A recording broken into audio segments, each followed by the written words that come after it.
We are less than 4 weeks away from the NFL draft.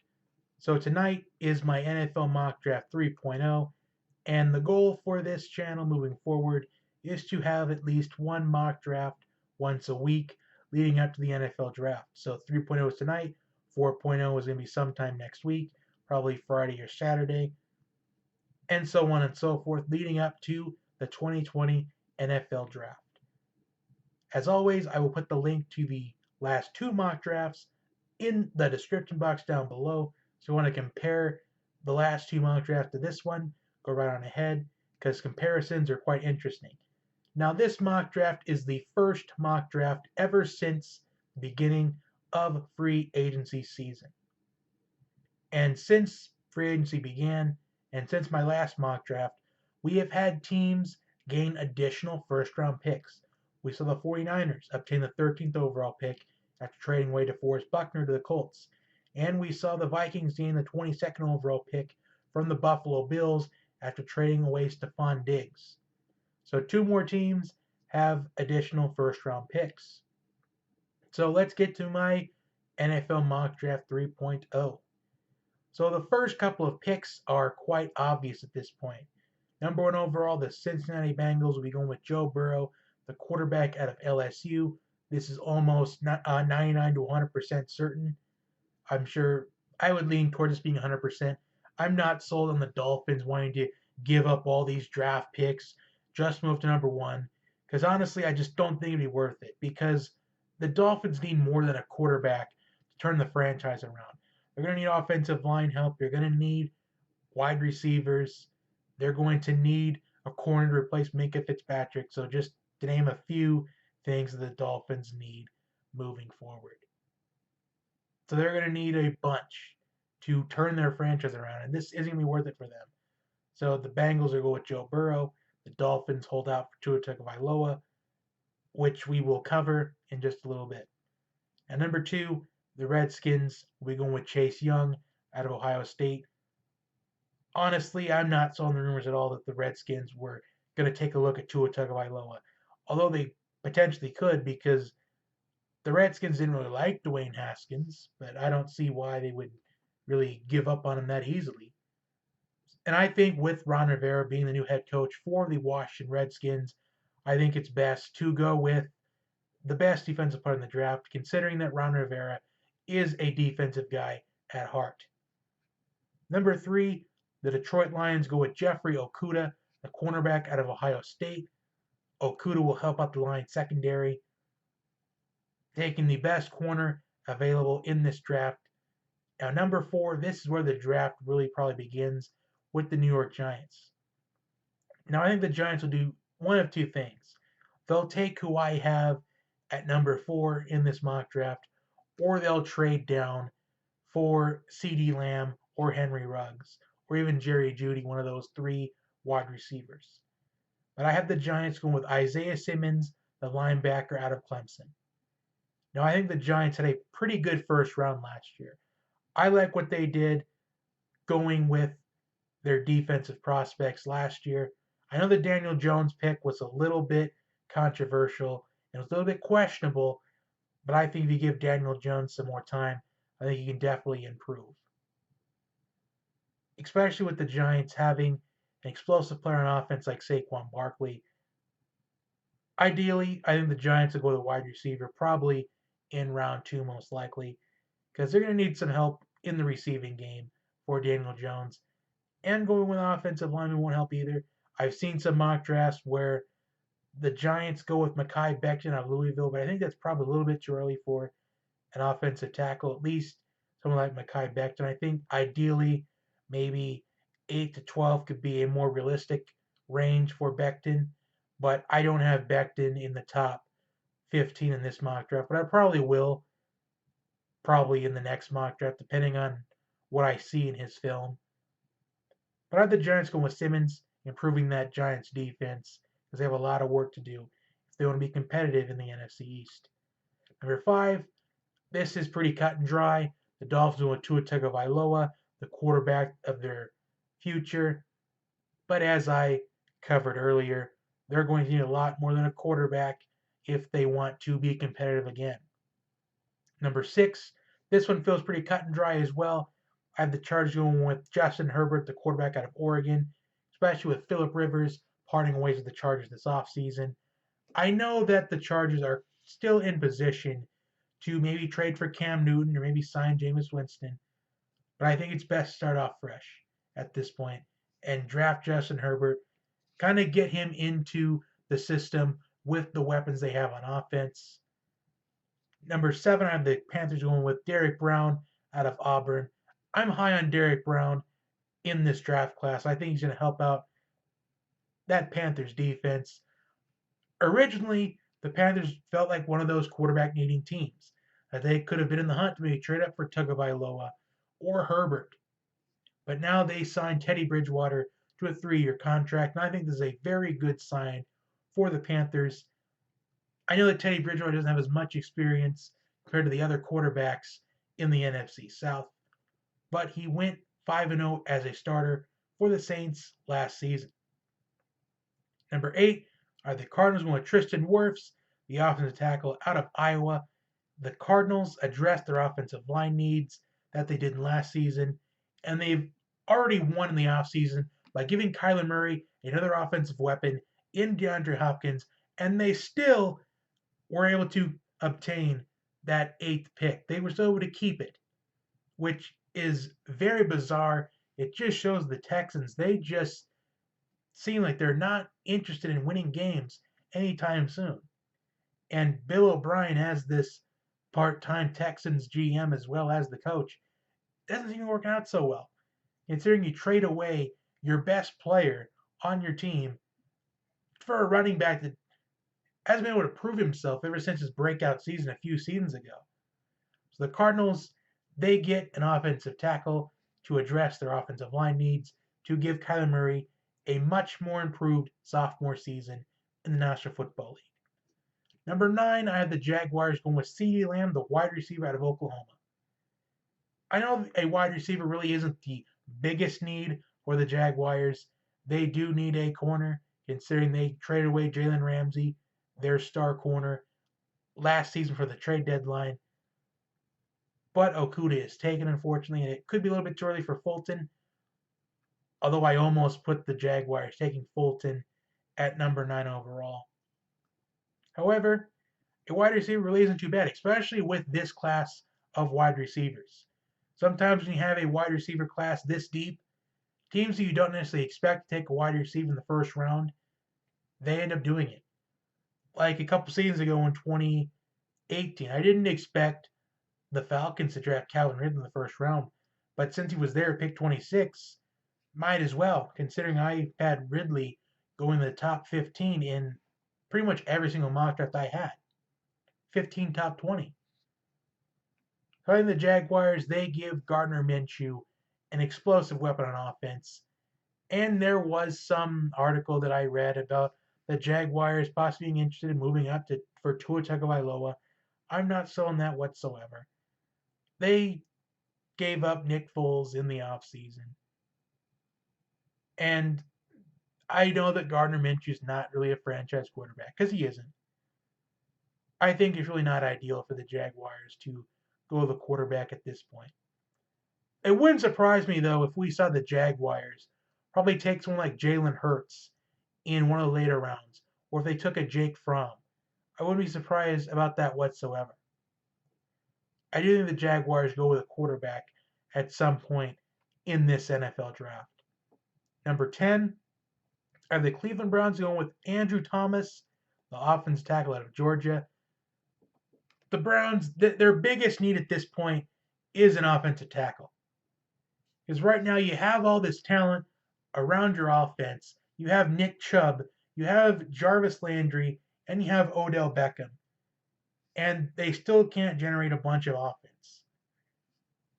This is why they need to go with an offensive lineman to protect Baker Mayfield, to give Baker Mayfield more time in the pocket. And Andrew Thomas, I think, is the best offensive tackle in this draft class. His stock is slipping down a little bit because Wirfs had a very impressive combine. Number 11 are the New York Jets go with Jerry Jeudy, the wide receiver out of Alabama.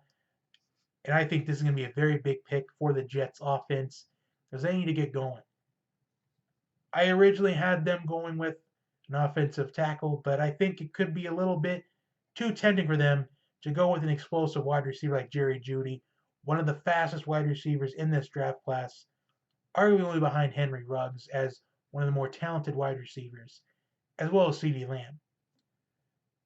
I think this pick is just too sweet for the Jets to pass up.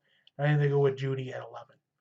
Number 12, I have the Las Vegas Raiders, the first Las Vegas Raiders draft pick, well, of course, as Las Vegas Raiders, will be Christian Fulton, the cornerback out of LSU. Now, Fulton, one of the best corners in this draft, only behind Okudah. I believe he's the second best easily. And I think with Jon Gruden being as disciplined as he is, knowing that he wants to win, knowing that he has the winning pedigree already, because he's already won a Super Bowl as an NFL head coach. And Christian Fulton has the winning pedigree as well, because he's coming off a national championship win at LSU. The Raiders, they need a winning pedigree right now, because they're in the same division as the Chiefs that are coming off of a Super Bowl win, and they need some help containing those weapons for the Chiefs and even the Chargers. Number 13, this is the 49ers pick after they traded away DeForest Buckner to the Colts. But I have them going with Henry Ruggs III out of Alabama. I think ideally it could have been one of those picks where they could go with Javon Kinlaw out of South Carolina. But I think they definitely need a wide receiver at this point. They need some speed on that offense because they ended up not re-signing Emmanuel Sanders in free agency. I think if they get the speed of Henry Ruggs, I think this 49ers offense, we could easily see them back in Super Bowl 55 in Tampa Bay next season. Number 14, I have the Tampa Bay Buccaneers going with Jordan Love, the quarterback out of Utah State. Now, I know this pick seems pretty questionable at this point, but if you think about it, Tom Brady is only a Buccaneer for these next 2 seasons. And you need a quarterback waiting in the wings. And it's pretty clear that Jameis Winston will not be that guy 2 years from now. So getting a quarterback like Jordan Love, let him develop under the greatest quarterback of this generation, and the Buccaneers are set up for future success. Now, Jordan Love, he seems like a night and day type of prospect. You have some question him even being a first-round prospect at all.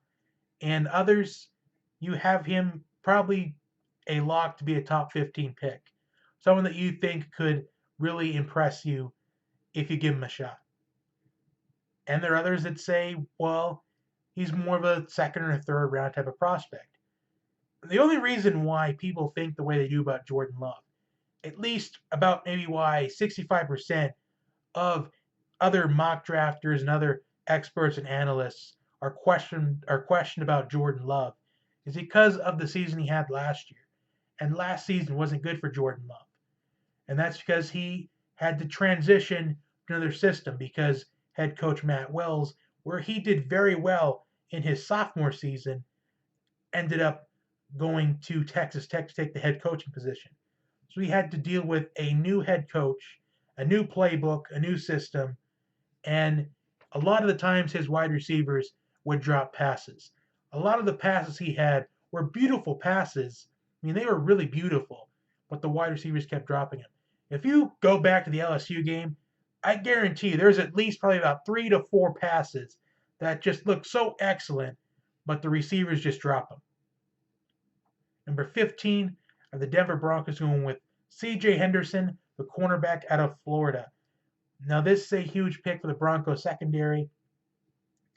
I thought it could be ideal for them to go with a wide receiver as well. So these either going to be Henderson or a wide receiver that's still on the board. Because even though we have the big three in Lamb, Jeudy, and Ruggs off the board at this point, we still have a very stacked group of wide receivers. We still have Justin Jefferson. We still have T. Higgins. We still have Denzel Mims at a Baylor, who has really improved his draft stock ever since the beginning of the offseason. So Henderson, I think, will improve this Broncos secondary, really for the same reason as why the Raiders took a corner, and to help out defend those fast wide receivers for the Kansas City Chiefs, considering that to play them twice a year as a division opponent. Number 16, I have the Atlanta Falcons with K'Lavon Chaisson out of LSU. Now the Falcons, they need a winning pedigree because ever since 28-3 in Super Bowl 51, the Falcons have lacked a winning pedigree. I know I'm one of those that say that it's time to move on from Matt Ryan, which honestly, the time is really coming close. The Super Bowl window for the Atlanta Falcons in this Matt Ryan era has unfortunately closed.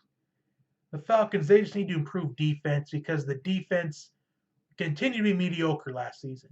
Even the year where the Falcons made it all the way to Houston for Super Bowl 51, the defense was completely mediocre. And the Falcons' defense has been mediocre almost every single season, with the exception of the year after Super Bowl 51. And that's because the defense would keep getting better the later on last season went. So at least the defense had momentum after that last season. Because the offense was terrible. Right now, the defense is terrible.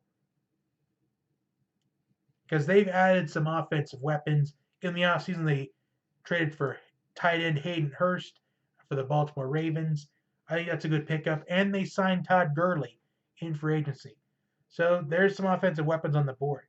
And really off the boards of needs for the Falcons, they covered the running back need. They covered the tight end need. Now they got to improve the defense. And Chaisson has a winning pedigree coming off a national championship out of LSU. 17 out of the Cowboys with Grant Delpit out of LSU. And I think the Cowboys, they need help with their secondary as well. And I think Delpit being the best safety on the board at this point, I think it's best the Cowboys take the best player available in this draft at this point, and that is Grant Delpit. Number 18 are the Miami Dolphins with Mekhi Becton, offensive tackle out of Louisville. Now the Dolphins drafting an offensive tackle. Now they already have Tua Tagovailoa. This serves as protection for Tua Tagovailoa. Number 19, the Las Vegas Raiders go with Javon Kinlaw out of South Carolina. John Gruden has picked up two great defensive prospects in this NFL mock draft with Kinlaw and Fulton. And I think Kinlaw, one of the underrated prospects in this draft class.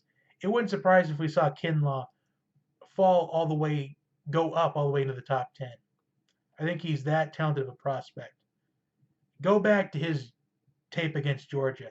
He served as a huge difference maker in that upset win over the Bulldogs last season.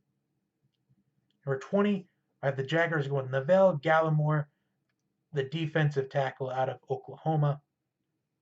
The Jaguars can improve that defense after the Saxonville. That defense was a one-season wonder. So they're rebuilding that defense at the seams. Although it wouldn't surprise me if they traded down a little bit. If we saw maybe the Vikings trade pick 25 and 22 to maybe, actually, never mind, no, that wouldn't happen. If the Jaguars were to take a corner, it could be time for Trayvon Diggs. It'd be Trayvon Diggs territory out of Alabama. But I think Gallimore, I think he can fit the Jaguars defense a lot better where he's at in this draft because it's really worth the risk going for Gallimore at this point in the draft. Number 21, I have the Philadelphia Eagles going with Denzel Mims, the wide receiver out of Baylor. The Eagles are very thin at wide receiver at this point. And it's really no question. This is one of the guarantees that the Philadelphia Eagles, they're going to obviously take a wide receiver with the 21st overall pick. It's really no question. It just depends on, the bigger question is which wide receivers are going to be. Is it going to be Denzel Mims? Is it going to be Justin Jefferson? Is it going to be T. Higgins? Is it going to be someone we don't expect like KJ Hamler? Like, who's it going to be? And I think it's going to be Mims in this situation. His Mims serves as a source of speed for this Eagles offense. Number 22 are the Vikings going with Justin Jefferson. This is them picking up their Stephon Diggs replacement. Number 23 are the Patriots going with AJ Epinesa out of Iowa. The Patriots, I think this is the point for them where they have to get the best player available. And with Epinesa falling all the way to pick 23, that's a major steal. Number 24 are the Saints going with Kenneth Murray, the linebacker of Oklahoma. This is a pick that I think will improve that Saints defense, as the Saints are needing much help at the linebacker position. Number 25, the Vikings with Trayvon Diggs, the cornerback out of Alabama. This is their replacement for Xavier Rhodes, as they released him in the offseason. He's now signed with the Colts. The Colts have picked up. Despite not having any first-round picks, the Colts have really improved in this offseason. 26 are the Miami Dolphins with Yetur Gross-Matos, the edge rusher out of Penn State. Very underrated prospect as well. Number 27 are the Seattle Seahawks with Jedrick Wills, the offensive tackle of Alabama. At this point, it's a steal for the Seahawks to go with someone like Wills at 27. Because the Seahawks, they need offensive line help, a really struggling offensive line. And Wills will really benefit the Seahawks as far as offensive line is concerned. 28, I have the Ravens with Patrick Queen, the linebacker of LSU. Patrick Queen is in the first round of a mock draft. So I didn't have him in the first round in mock draft 1 or 2. But Patrick Queen, very underrated prospect. He hasn't really gotten as much attention, considering with what's around him as far as other defensive prospects out of LSU, like Fulton and Delpit, even offensive prospects like Burrow and Justin Jefferson, and even Thaddeus Moss, who I think is going to go off the board in the second round. So Patrick Queen, I think, very underrated prospect. I think he's going to help out the Ravens defense. Number 29, the Tennessee Titans with Terrell Lewis, the edge rusher of Alabama. Number 30, and the Packers with T. Higgins, wide receiver out of Clemson. I think this is a compliment to Davante Adams. You need somebody to complement your top receiver. Now, I know this may not necessarily be expected for the Packers in the first round, but with as deep of a draft class for wide receivers, it's really worth it for Green Bay. For 31, the 49ers pick up a cornerback in Jeff Gladney, the cornerback out of TCU. Secondary help of the 49ers. We saw Richard Sherman just completely get toast in the Super Bowl, especially by Sammy Watkins. Number 32, I have the Kansas City Chiefs, the Super Bowl champion Kansas City Chiefs, going with Jonathan Taylor, running back out of Wisconsin. Now, this may be an unexpected pick as well, but we saw Jonathan Taylor last year with Wisconsin show how effective he can be in the passing game. Because we are known for Jonathan Taylor as a runner, but last season, very effective in the passing game. And by the way, one of my most valuable players in my fantasy college football league last season, as I was the champion in my fantasy college football league last year. So that is my NFL Mock Draft 3.0. Just a couple of things I want to address.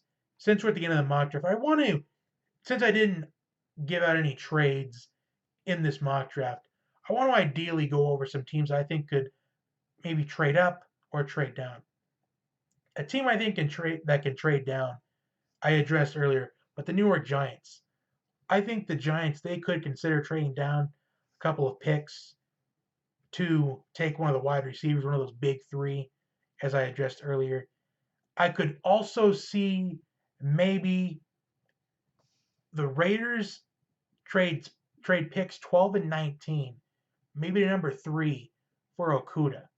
That could be ideal as well. I could also see the Dolphins trading 18 and 26 for possibly in the top 10 for either Judy or Ruggs. That could be an ideal trade up as well.